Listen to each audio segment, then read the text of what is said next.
morning, my little makerspaces. This is Reynolds from Newport Library, and I have a bag full of broken crayons because, as you know, we go through a lot of crayons in our class when we do makerspace art and just around the school. So I've been asking my students as well as my library helpers to take the papers off and let's make some new crayons and upcycle. Follow along. All right, well, so far, these are all the ones that I have, and I separated them into colors. And so everyone's hard work has paid off. I've got wonderful colors. And sometimes I like to mix up the colors and come up with different combinations. So after sorting my crayons, I'm now going to preheat my toaster oven. I like to bake my crayons in an outside oven.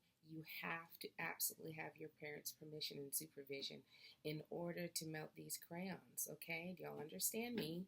That you have to have your parents' permission. They need to do this with you. The temperature is 275, and I'm going to let them bake for 10 to 13 minutes, and I'm going to stand here for the whole 10 to 13 minutes. I'm not going to go off and do something else, right? Makers, bakers, that's right. You're not going to go do anything else, okay? And I'll show you when they get to the right consistency. While I'm waiting for my oven to preheat to 275 degrees, sorry about the noise, I'm going to sort some more of my crayons.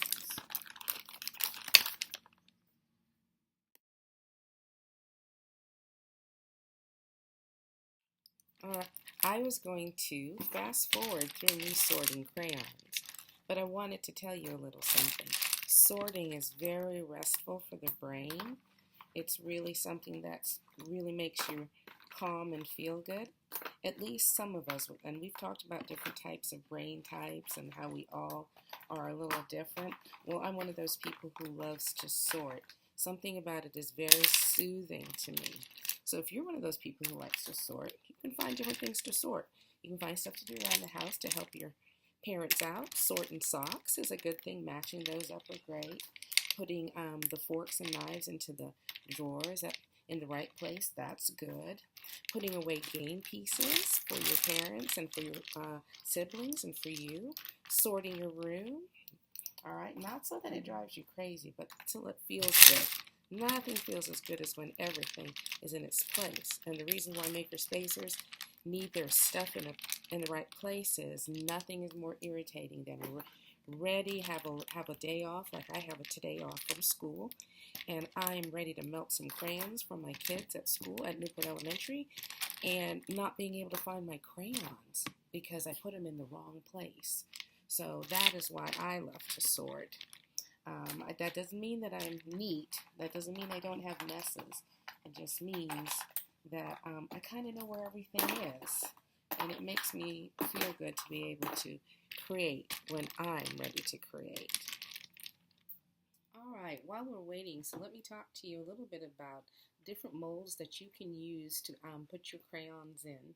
All right, I prefer the silicone molds that can be heated in the oven up to, I think, 400 or 500 degrees. They're awesome because once you have your crayon done, you can push them out because the mold is flexible. So I have some of these, and I just use them for crayons. All right, heart-shaped. Okay, that makes a nice crayon. And also I found this mold a long time ago. You can tell it's got a lot of use. And you can push these out, and it makes long sticks that you can make crayon sticks. Okay, now also sometimes you have these muffin tins that have seen better days, have a little rust in them and everything, and you can mold in these too and make really giant crayons. All right, so that, and I have a smaller size, so I'd hate to throw this in the dump, but I can reuse them. And after they dry and they're real cool, you can get the wax out them because the wax has a lot of oil in it. So you don't need to put anything on here. Please don't spray it. It's not like your cupcakes. Okay, but once you use them for this, keep on using it for these. Don't try and cook food in them anymore. All right, so these are some of the molds that I use for my crayons. All right, I'm still waiting for my oven to get to 275 degrees because it's really small. So that's the kind of thing that happens sometimes. But I wanted to give you some ideas in the meantime about why I make these larger crayons. Sometimes I make these larger crayons because they're wonderful to fill in artwork in the background. You know how sometimes you have to stay there forever trying to get around every single spot? If you have a large crayon, you can really fill in the space easily. And also you can get some great color combinations. So using molds, you can decide the size of your crayon. All right, so I hope this is helpful. Okay, Makerspakers, next time we come back, we'll be ready to melt.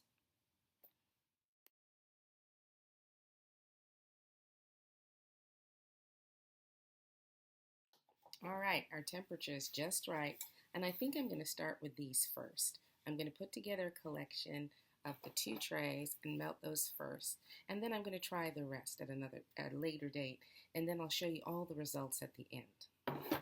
Okay, I think I'm going to make some multicolored. So I'm going to put in some greens, some oranges. Some of them I'm going to have to break a little more because they're too big. And maybe a little blue and some yellow. Okay. Can you ever believe people are telling you to break your crayons? And a little pink and red. And I think I want mine to be kind of mixed up a bit. All right. That's going to be one big crayon.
My oven has a timer on it, so I'm going to put the timer on for 13 minutes, but I'm not going to leave the room, the garage. I'm going to stay out here and keep an eye on it while I'm working on my next tray. Remember, melt these crayons with adult supervision. It's very important. I don't want anybody getting burned, and I don't want anybody having any hot wax fall on them.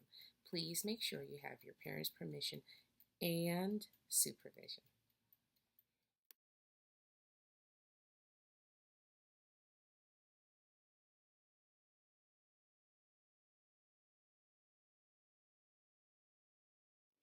Good morning. It's a couple of days later at Anne-Marie's workshop, and my crayons are fully cooled.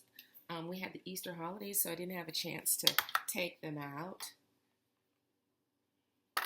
And I'm curious to see what kind of effects that I'm going to have with my melted crayons, or upcycle crayons if you want to be fancy. Okay, makers, I'll be back. So this is how they came out. These are my heart-shaped ones, and these are the ones that were in my old muffin tin. The long ones that I poured, I had a hard time getting them without breaking them. But I think either one, they're still great crayons. These are my Easter eggs. Aren't they beautiful? And here are my little guys that were in that blue silicone mold that was circle. This was in my old rusted kind of muffin tin. And these are some more from my muffin tin. All right, so all in all, I think they came out really, really nice.